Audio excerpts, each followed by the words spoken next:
ఈ ఉద్యమాలు ఉండబట్టే ఈ ఉద్యమం ఒక డైరెక్షన్ ఇస్తే ఆ డైరెక్షన్ లో తోటపల్లి నిర్వాసితులు పోరాటం చేశారు, హక్కులు సాధించుకున్నారు. ఇంకా సాధించుకోవాల్సినవి చాలా ఉన్నాయి, కానీ హక్కులు సాధించుకున్నారు.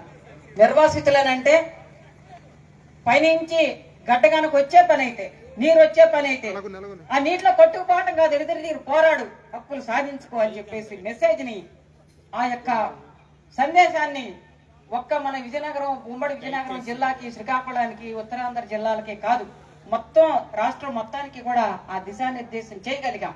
అది మన చరిత్ర. మనిషి అంటే అట్లుండాలి, ప్రజలంటే అట్లుండాలి. ఇది మనం సాధించుకున్నది. ఇంకా అనేకం ఉన్నాయి. ఎస్సీ ఎస్టీ సప్లాన్ ఉన్నది. ఉమ్మడి ఆంధ్రప్రదేశ్ రాష్ట్రంలో మా వాటా మాకు ఇవ్వండి. గవర్నమెంట్ చట్టం చేసింది, రాజ్యాంగ హక్కు ఎస్సీ ఎస్టీ సప్లాన్ అనేది రాజ్యాంగ హక్కు. దేశంలో దళితులు ఎంతమంది ఉన్నారు, గిరిజనులు ఎంతమంది ఉన్నారు లెక్కగట్టి వాళ్ళ వాటా బడ్జెట్ లో డబ్బులు ఇచ్చేయాల. గిరిజనులు 8% ఉన్నారంటే బడ్జెట్ లో 8% డబ్బులు గిరిజన ప్రాంతాల అభివృద్ధి కోసం ఇవ్వాల. దళితులు 16% ఉన్నారంటే బడ్జెట్ లో 16% డబ్బులు దళితవాడ లెక్క అభివృద్ధికి, దళితవాడ లెక్క పిల్లల చదువులకు గాని, వైద్యానికి గాని, ఉద్యోగాలకు గాని కేటాయించాలి. ఇస్తావా సస్తావా అని చెప్పేసి పోరాటం చేశాం. మన జనం ఇక్కడ కూడా మనం పోరాటం చేశాం, అవునా? ఆ రకంగా సాధించాం. గిరిజనుల జనాభా ప్రాతిపదికన మాకు డబ్బు కావాలి, బడ్జెట్ లో కేటాయించాలి. కానీ ప్రభుత్వాలు నీరుగారుస్తున్నాయి వాటిని. ఆ రకంగా కనుక జరిగే పని అయితే, ఇప్పుడు మన అశోక్ని అడిగా చెప్తున్నాడు, 30 పడకల ఆసుపత్రి ఇప్పుడు కడుతున్నారు అని కదా. ఇప్పుడు కడుతున్నారని అది ఎప్పుడు పూర్తయ్యాను?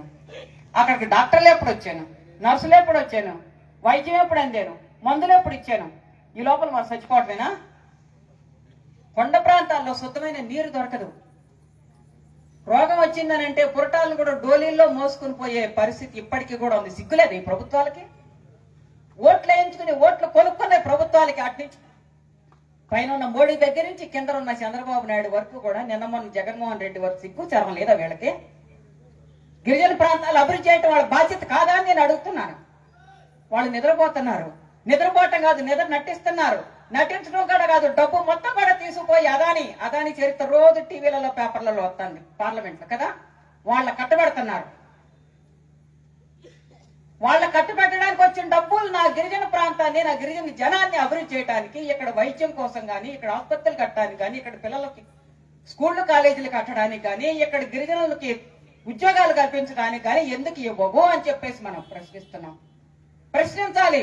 ప్రశ్నించే దిశగా మన ఉద్యమాలు, మన పోరాటాలు ఇంకా రాబోయే కాలంలో అభివృద్ధి కావాలి, ఇంకా ఉధృతం కావాలి.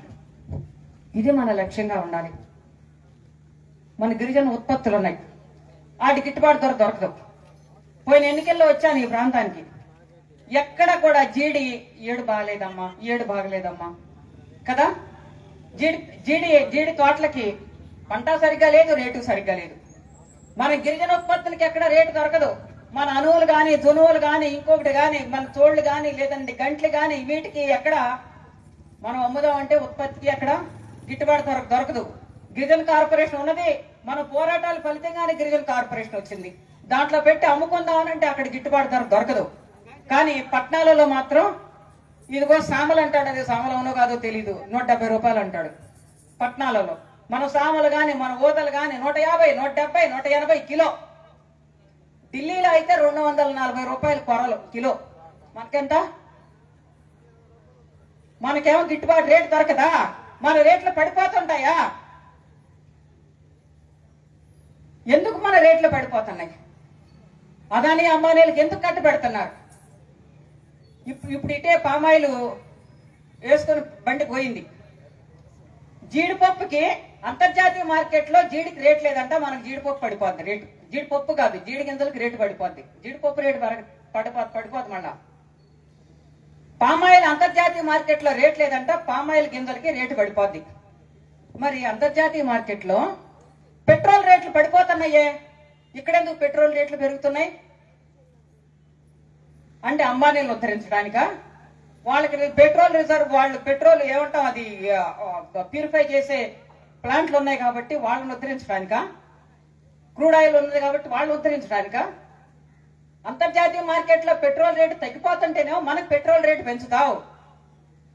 ఇంకెక్కడో అంతర్జాతీయ మార్కెట్లో జీడి గింజలకి పామాయిల్కి ఇంకో దానికి రేట్లు తగ్గిపోతాయని చెప్పేసి ఇక్కడ రేట్లు తగ్గిస్తా అండ్ అంత తేరగా అంత పిచ్చిగా కనపడుతున్నారా రైతులు? అంత పిచ్చోళ్ళలాగా ఎర్రోళ్ళలాగా కనపడుతున్నారా? కాదు, ఎర్రోళ్ళు కాదు.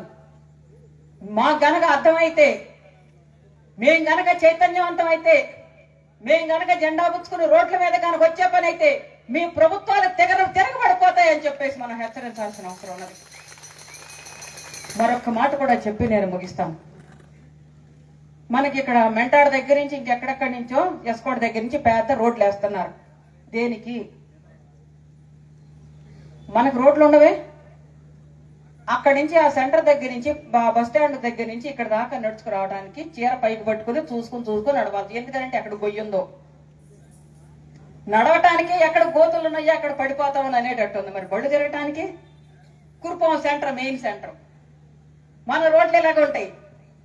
ఇంకా ఎక్కడో మన గిరిజన, మన అటవీ సంపద ఏదైతే ఉందో, మన కొండలు ఏవైతే ఉన్నాయో, మన మైన్లు, మన ఖనిజాలు ఏవైతే ఉన్నాయో వాటన్నిటిని కొల్లగొట్టుకుని పోవటానికి మాత్రం పెద్ద పెద్ద రోడ్లు వేసేస్తారా? ఖనిజాలు కొల్లగొట్టుకుని పోతున్నారు, సరే ఏమంటారు? పరిశ్రమలు అభివృద్ధి చేయొద్దా? పరిశ్రమలు అభివృద్ధి కావాల్సింది.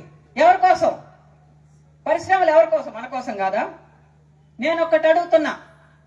మన పక్కనే ఉంది రాంచీ, టాటానగర్, జంషెడ్పూర్, బొకారో పెద్ద స్టీల్ ప్లాంట్లు వచ్చినాయి. అక్కడ 100 సంవత్సరాల పైన చరిత్ర ఉన్న స్టీల్ ప్లాంట్లు ఉన్నాయి. అక్కడ స్టీల్ ప్లాంట్ ఉన్నప్పుడు అక్కడున్న ప్రాంతంలో ఉన్న జనానికి అందరికీ ఉద్యోగాలు రావాలి, వసతులు కావాలి, అవునా? అంటే అక్కడ గిరిజనులు అందరూ కూడా అభివృద్ధి కావాలి, అవునా?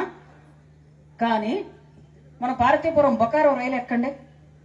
ఇంకొకటి ఏదైనా సరే జంషెడ్పూర్ అటు జార్ఖండ్ నుంచి కానీ ఛత్తీస్గఢ్ నుంచి కానీ వచ్చే రైళ్లు ఎక్కండి. ఒక్క రైలు అన్నా ఖాళీ ఉంటుందా? ఒంటి కాలు మీద ఉంచోవాలి. కారణం ఏంటి? అక్కడ వాళ్ళ పనులు లేక ఎక్కడెక్కడికో కేరళలో ఏదైతే వామపక్ష ప్రభుత్వం అధికారంలో అంటున్నామో ఆ కేరళ ప్రాంతానికి లేదంటే దక్షిణాది ప్రాంతానికి వలసలు పోతున్నారు. పోయేది ఎవరు? చిన్న చిన్న పిల్లలు, 18-19 సంవత్సరాల నుంచి 30 సంవత్సరాల లోపు ఉన్న వయసులో ఉన్న పిల్లలు వలసలు పోతున్నారు. దేనికి? పని లేకేగా. మరి అక్కడ పెద్ద మైన్స్ అంతా కూడా కొల్లగొట్టావి. అక్కడ ఫ్యాక్టరీలు పెడతా ఉన్నారే, లోకల్ వాళ్ళకి ఉద్యోగాలు ఇస్తా ఉన్నారే. లోకల్ వాళ్ళకి ఉద్యోగాలు ఇచ్చే పని అయితే ఎందుకని పొట్ట చేత పట్టుకుని మన పిల్లగాళ్ళు ఎక్కడెక్కడికో వలసలు పోతున్నారు? అక్కడెక్కడో కాదు, మన దగ్గర లేరు. ప్రతి గ్రామంలో మగ పిల్లలే కాదు, ఆడపిల్లలు కూడా విశాఖపట్నం లాంటి చోట్లకు వెళ్ళి 10 మందో 20 మందో రూములు తీసుకుని ఏదో అక్కడో ఇక్కడో ఆ పనులు ఈ పనులు చేసుకుని ఏదన్నా కానీ గౌరవంగా బతకడానికి పని కావాలని చెప్పేసి పోతా ఉన్నారు. ఎందుకని గిరిజన యువతకి పని కల్పించట్లేదు ఈ ప్రభుత్వాలు? ప్రశ్నించాలా వద్దా? జీవో నంబర్ 3 ఏమైంది? ఎక్కడున్న గిరిజన ప్రాంతాల్లో గిరిజనులకు ఎందుకు ఉద్యోగాలు ఇవ్వవు?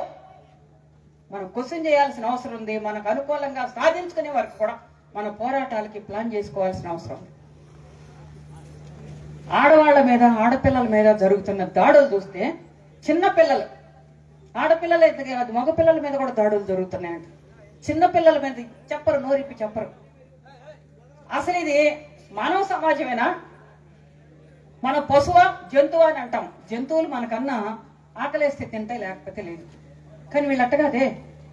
ఎంత దుర్మార్గంగా ఆడవాళ్ళ మీద, ఆడపిల్లల మీద దాడులు జరుగుతున్నాయి. ఏం చేస్తున్నాయి ప్రభుత్వాలు? దాడులు అరికట్టాల్సింది పోయి ఎక్కడ పడితే అక్కడ గంజాయి, ఇంకేంటి సారాలు, చీప్ లెక్కర్లు, ఇంకేంటి డ్రగ్స్, ఇవి అమ్ముకొని బతుకుతున్నారు. కంట్రోల్ చేయాల్సిన బాధ్యత ప్రభుత్వాలకు లేదా? కంట్రోల్ చెయ్యకపోగా ప్రభుత్వమే వ్యాపారం చేస్తాను. సారా వ్యాపారం ప్రభుత్వాలు చేస్తాను. ఎక్కడంటే అక్కడ షాపులు పెడుతున్నారు. మగాళ్ళు తాగి తోలమంటుంది. ఆడవాళ్ళని పొదుపు చేసి డోక్రాలు కట్టుకుని మీకు మీరే వ్యవసాయం చేసుకోండి, మీకు మీరే పొదుపులు చేసుకోండి, మీకు మీరే మీ పిల్లలకు కట్నాలు ఇవ్వాలంటే పొదుపు డబ్బుల్లోంచి ఇచ్చుకోండి, మీ పిల్లలకు మీరే చదువులు చెప్పించుకోండి, మేము చదువులు చెప్పం, మేము వైద్యం ఇవ్వం. ఇది ప్రభుత్వ విధానంగా ఉంది. ఇటువంటి అన్ని నెత్తి మీద ఇంటికి ఎన్నున్నాయో ఆ రకంగా ఉంది మన జీవితం, మన పరిస్థితులు. కాబట్టి వీటి పరిష్కారం కోసం ఈ నిద్ర నటిస్తున్న ఈ ప్రభుత్వాలని మెళ్ళ వంచి గుంజుకు రావటం కోసం మన ఉద్యమాలే మనకి ఒక దిక్సూచి, ఒక దారి. కాబట్టి దానికి తగిన ప్రాతిపదిక, దానికి తగిన నిర్ణయాలు ఇవాళ రేపు జరిగే మహాసభల్లో జరుగుతాయి, ఆ రకమైన చర్చలు జరుగుతాయని చెప్పేసి మొత్తం ఈ ప్రాంతం కనుక అభివృద్ధి అయ్యే పని అయితే ఈ చుట్టుపక్కల ఉన్న ఈ 3-4 మండలాలకి కురుపామే కేంద్రం. ఏది కొనుక్కోవాలన్నా, బియ్యం కొనుక్కోవాలన్నా, కూరగాయలు కొనుక్కోవాలన్నా, బట్టలు కొనుక్కోవాలన్నా ఇదే కేంద్రం. ఈ ప్రాంతం బాగా అభివృద్ధి అయితే ఇక్కడ వ్యాపారం బాగా అభివృద్ధి అవుతుంది. ఇక్కడ వ్యాపారం బాగా అభివృద్ధి అయితేనే ఇక్కడ చుట్టుపక్కల ఉన్న వ్యాపారస్తుల కుటుంబాలు కూడా అభివృద్ధి కావడానికి అవకాశం ఉంటుంది. కాబట్టి ఏంటనంటే ఈ ప్రాంతం అభివృద్ధి కోసం మీరంతా కూడా ఆలోచన చేస్తారని చెప్పేసి కోరుతూ సెలవు తీసుకుంటాం.